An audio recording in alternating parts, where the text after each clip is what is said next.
राधे राधे, जय श्री कृष्ण। आज हम इस छोटे से वीडियो में बताएंगे आपको कि वास्तुशास्त्र के अनुसार यदि हम पूजा पाठ संबंधी कुछ खास बातें ध्यान रखते हैं दैनिक पूजा में या घर के मंदिर में, कुछ खास बातें ध्यान रखकर यदि हम पूजा पाठ करते हैं तो हमारे जीवन में निरंतर सकारात्मकता, पॉजिटिव बदलाव आएंगे। सभी देवी देवताओं की हमें प्रसन्नता प्राप्त होगी। माँ लक्ष्मी से हमें धन वैभव प्राप्त होगा, हमें समाज में धन सम्मान प्राप्त होगा। बहुत ही ज़्यादा ज़रूरी है यह बातें जिन पर आज हम चिंतन करेंगे, मनन करेंगे, समझेंगे, सुनेंगे और आगे बढ़ेंगे। तो आगे बढ़ने से पहले माता लक्ष्मी के सभी भक्तों से गुजारिश है कि कमेंट बॉक्स में जय माँ लक्ष्मी लिखें तथा माता के चरणों में सब्सक्राइब, लाइक समर्पित करके आगे बढ़ें। हम अपने घर के मंदिर में काफ़ी देवी देवताओं को रख सकते हैं अपनी श्रद्धा के अनुसार सबको, लेकिन हमारा इष्ट देव तो कोई एक ही हो सकता है। इसके अलावा हमें कुछ बातें और ध्यान रखनी है। तो सबसे पहली चीज़ जो हमें ध्यान रखनी है कि अब हमें अपने घर में 2 शिवलिंग नहीं रखने हैं। 2 शिवलिंग की पूजा न करें तथा पूजा स्थान पर 3 गणेश जी भी न रखें। अगर आपके पूजा मंदिर में, पूजा स्थल पर 3 गणेश जी की मूर्तियां हैं तो एक मूर्ति आप किसी गणेश मंदिर में जाके रख सकते हैं या अपने पूजा स्थान से हटाकर कहीं अपने शो केस में, ड्राइंग रूम में रख लें।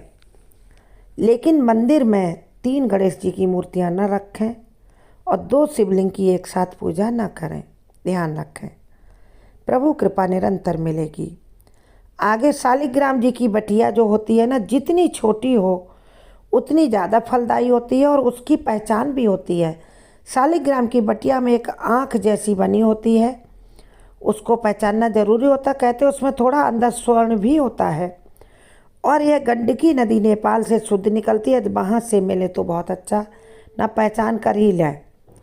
और पार्वती जो है ना, भगवान शिव के साथ यदि आप पूजा करते हैं तो सभी माताओं बहनों को अमर सुहाग का वरदान मिलता है।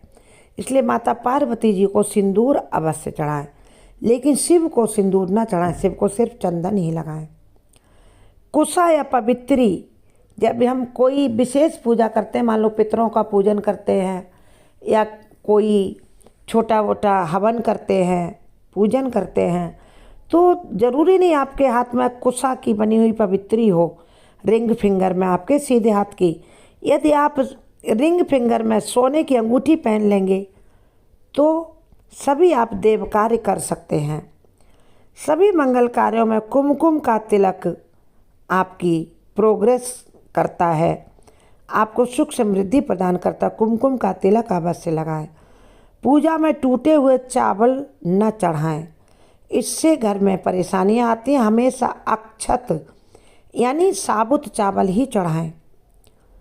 पानी, दूध, दही, घी आदि में अंगुली नहीं डालनी चाहिए, हाथ नहीं डालना चाहिए, चम्मच से ही निकालना चाहिए, क्योंकि हमारी उंगलियों में नाखून लगे होते हैं जिससे वह वस्तु अपवित्र हो जाती है और भगवान को चढ़ाने लायक नहीं रहती है।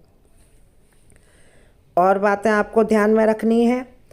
तांबे के बर्तन में दूध, दही या पंचामृत नहीं रखना चाहिए, क्योंकि तांबे से रासायनिक प्रक्रिया करके यह चीज़ दूषित हो जाती है, भगवान को समर्पित करने लायक नहीं रहती है, ना ही हम लोगों के प्रसाद रूप में ग्रहण करने लायक रह जाती है। इसलिए जब भी पंचामृत बनाएं तो तांबे का लोटा ना लें, तांबे का बर्तन ना लें, चांदी का हो या पीतल का हो, बेटर है आप स्टील का इसमें बर्तन प्रयोग कर लें। और आचमन 3 बार करने का विधान है। इसमें त्रिदेव ब्रह्मा, विष्णु, महेश इससे प्रसन्न होते हैं।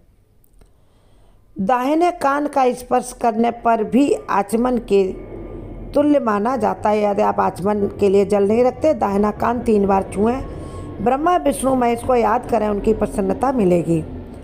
और कुशा यानी जो कुश होता है उसके अग्रभाग में जो है ना, देवता के लिए जल अग्रभाग से न छिड़कें, देवताओं को अंगूठे से न मलें। जब भी भगवान को नहलाएं, आपके घर में लड्डू गोपाल हैं या कोई अन्य देवता हैं, तो उनको अंगूठे से न रगड़ें। आप उंगली से धीरे धीरे कर सकते हैं, जैसे हम लोग नहीं बर्तनों को अंगूठे किससे मलने लगते, ऐसा ना करें। और चकले पर से चंदन कभी नहीं लगाएं। हम लोग एक चंदन घिसने वाला आता ना लकड़ी का, तो चकले पर उसको घिसते हैं। तो चकले पर चंदन घिसने के बाद आप छोटी कटोरी में या चम्मच में निकाल लें, उसके बाद ही या अपनी बाईं हथेली पर रख लें, फिर भगवान को लगाएं। और फूलों को जो आप भगवान को समर्पित करने जा रहे हैं, उनको बाल्टी, लोटा या जल में डालकर फिर निकाल कर नहीं चढ़ाएं, क्योंकि यदि आपने जल में फूलों को डाल दिया तो जल के देवता वरुण को वह फूल समर्पित हो जाते हैं। इसलिए फूल आप जल से छिड़क कर पवित्र कर सकते, लेकिन जल में फूलों को डुबो कर निकाल कर भगवान पर न चढ़ाएं, वो चढ़े हुए फूल हो जाते हैं। श्री भगवान के जो मुख में, अभी हम आपसे चंदन की बात कर रहे थे, सबसे पहले चंदन का समझ लेते हैं। चंदन का आपने जैसे मान लो चकले पर चंदन को मला, और उसके बाद आपने उसको कर लिया कलेक्ट करने के बाद आप उसको तब भगवान को चढ़ाएं, ऐसे ही ना चढ़ा दें, क्योंकि यह सही नहीं माना जाता है। भगवान की आरती के समय जो घंटा या नगाड़ा या हम मजीरे बजाते हैं या थाली बजाते हैं, उसकी आवाज़ से आसपास के वायुमंडल के कीटाणु नष्ट होते हैं। और नाद ब्रह्म होता है। नाद के समय एक स्वर जो प्रतिध्वनि होती है, उसमें असीम शक्ति होती है। इसलिए भगवान की आरती के समय पूजा में घंटी बजाएं या मजीरे बजाएं या नगाड़ा बजाएं या शंख बजाएं, बड़ा शुभ होता है, या थाली बजाएं। लोहे के बर्तन में भगवान को कभी भोग ना लगाएं, ध्यान रखें। और हवन में जो प्रज्वलित होती है अग्नि, तभी आप आहुतियाँ दें। कभी कभी होता क्या ना, धुआं निकल रहा होता और हम उसमें आहुति डालकर स्वाहा बोल देते हैं। प्रज्वलित पहले कर लें, तभी उस पर आप वो सामग्री डालें हवन की, तभी आपका पूरा माना जाएगा। और छाल रहित या कीड़े लगी हुई लकड़ी कभी भी हवन में प्रयोग न करें। पंखे आदि से कभी भी हवन की आग को प्रज्वलित न करें। आप कपूर से करें, घी डाल दें एक्स्ट्रा, इससे हो जाएगी। और यदि आप माला जाप करते तो बहुत ध्यान रखें, कोई भी मंत्र या माला जप करते हैं तो आपको बिना मेरू की माला का भी जाप नहीं करना, जिसमें मेरू ना लगा हो, और मेरू का उल्लंघन भी नहीं करना है। माला जाप ठीक से करें। किसी ज्ञानी से पूछ लें कि एक माला पूरी होने पर हमें दूसरी माला कैसे शुरू करनी है। माला रुद्राक्ष, तुलसी या चंदन की उत्तम मानी गई है। और माला को अनामिका उंगली पर रखकर, यानी तीसरी उंगली पर रखें, रिंग फिंगर पर, और मध्यमा उंगली से चलाना चाहिए। ये माला जाप का नियम है, इसको सदैव ध्यान रखें। कई लोग क्या करते हैं, मध्यमा उंगली पर माला को रख लेते हैं और फिर तर्जनी उंगली से माला को चलाते हैं।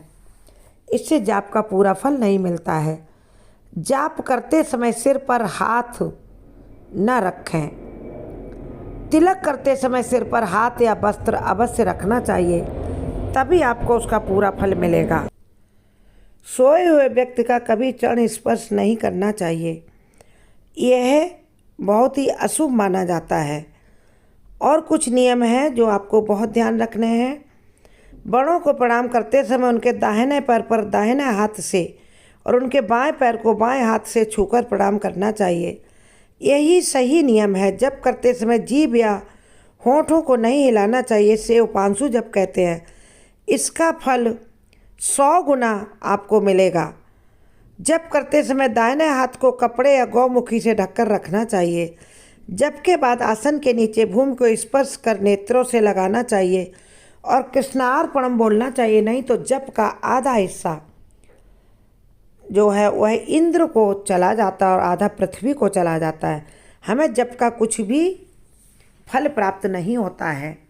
संक्रांति, द्वादशी, अमावस्या, पूर्णिमा, रविवार और संध्या के समय तुलसी तोड़ना निषिद्ध है, यह बातें ध्यान रखें। और दीपक से दीपक को नहीं जलाना चाहिए, यह भी ध्यान रखें। शनिवार को पीपल पर जल चढ़ाना चाहिए।